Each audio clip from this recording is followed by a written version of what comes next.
Gold is the strongest asset of all time. Not only has it been in use for millennia, but it serves as a phenomenal store of value and protection against market downturns. In history class, we've all heard about the time that alcohol was banned and the time that Cuban cigars were banned. But did you know about the time that gold was banned? Banning something that's been so fundamental and integral to our civilization for thousands of years seems inconceivable. But this is precisely what the US government did for 41 years straight between 1933 and 1974. So, here's a story of the time the US banned gold. It all started in the 1920s when everything seemed to be doing great. World War I had just come to a close, and it seemed that the US was heading into a time filled with growth, prosperity, and peace. But unfortunately, a side effect that often accompanies good times is complacency. People were complacent, financial institutions were complacent, and the government was complacent. This led to investors massively bidding up stocks in speculation, banks lending out way more than they can afford, and the government just letting it all happen. Because of this, the Roaring Twenties would eventually end with a bang as the US headed into the Great Depression.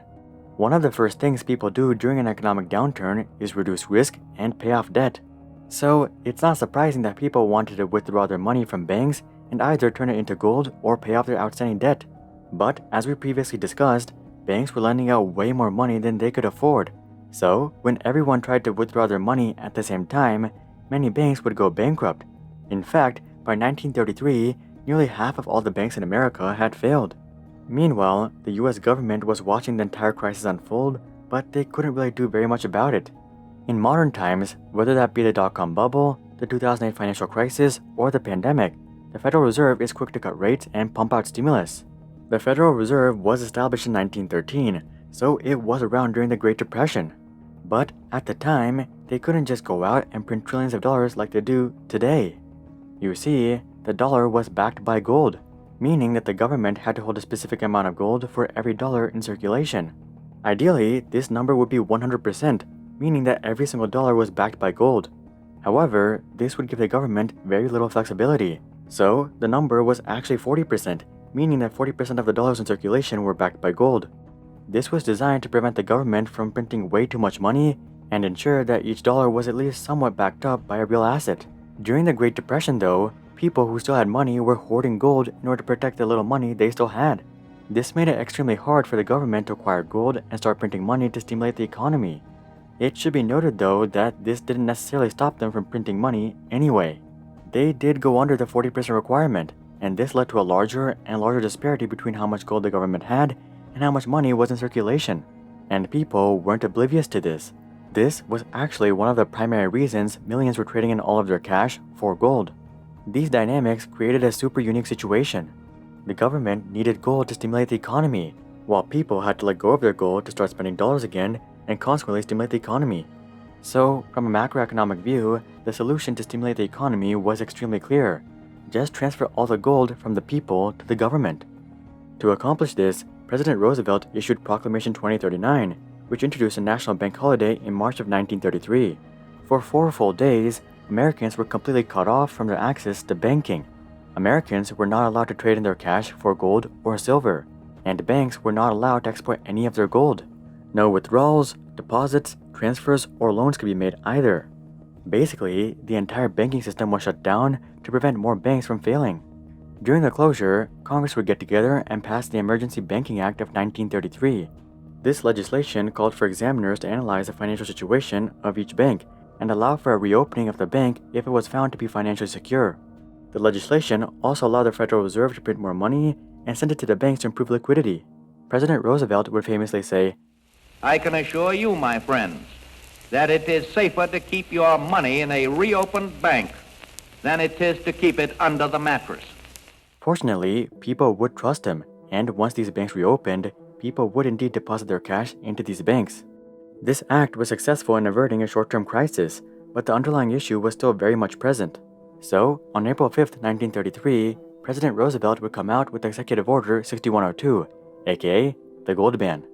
All US citizens were required to deliver all of their gold coins, gold bullions, and gold certificates worth in excess of $100 to the Federal Reserve by May 1st. In return, the Federal Reserve would pay them $20.67 per ounce. If people hung onto their gold and the authorities found out, they could be put in prison for up to 10 years and or fined $10,000, or about $167,000 today.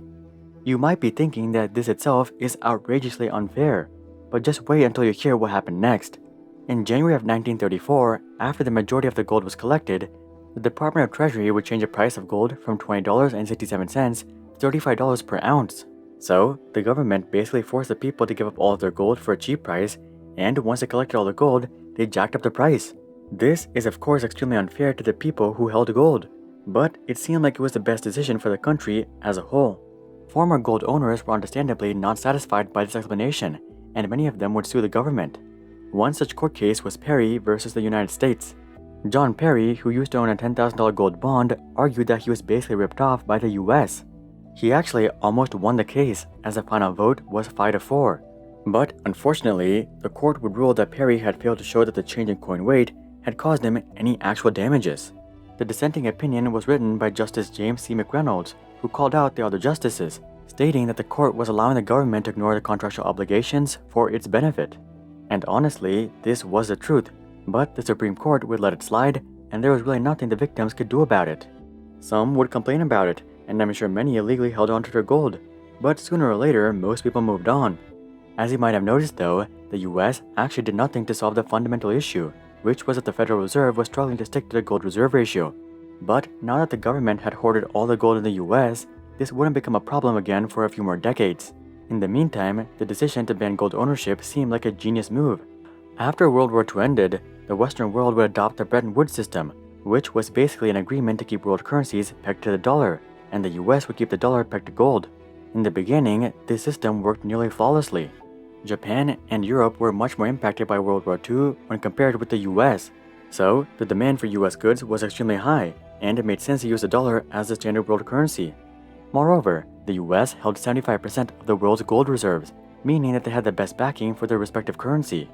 However, as the European and Japanese economies started to boom in the 1960s, the demand for US dollars decreased as European and Japanese exports became more competitive.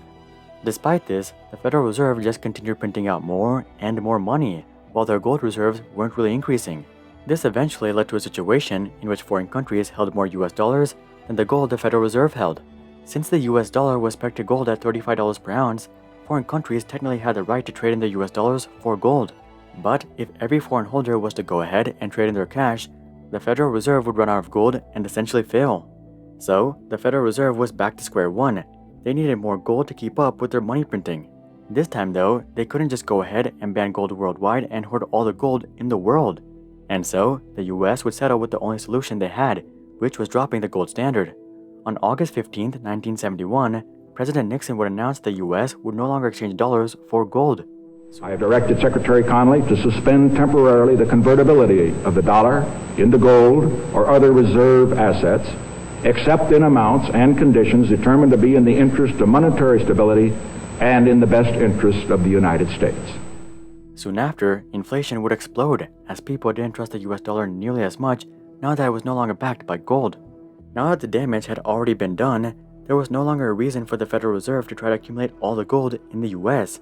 And on December 31st, 1974, President Ford would sign Executive Order 11825, which repealed the executive order President Roosevelt signed 41 years ago. That same day, Congress would pass legislation that allowed Americans to own gold once again. And a few years later in 1977, Congress would actually revoke the president's authority to regulate gold unless the US was involved in a war. So, looking forward, it's highly unlikely that such a ban on gold will ever happen again. In the current economic environment, the government simply has no need for that much gold. However, something that the government isn't a fan of today is Bitcoin. Bitcoin is promoting a movement towards a decentralized currency, which the government does not favor for obvious reasons. Considering this, Ray Dalio thinks that the government outlawing Bitcoin is actually a good probability. Maybe the next 40-year ban will be on Bitcoin, but I guess we'll just have to wait and see. Do you guys think that the US was justifying their decision to ban gold? Comment that down below. Also, drop a like if you guys think that this video provided a good overview of the gold ban. And of course, consider joining our Discord community to suggest future video ideas, and consider subscribing to see more questions logically answered. But until then, I'm Hari, and I'll see you guys on the next one.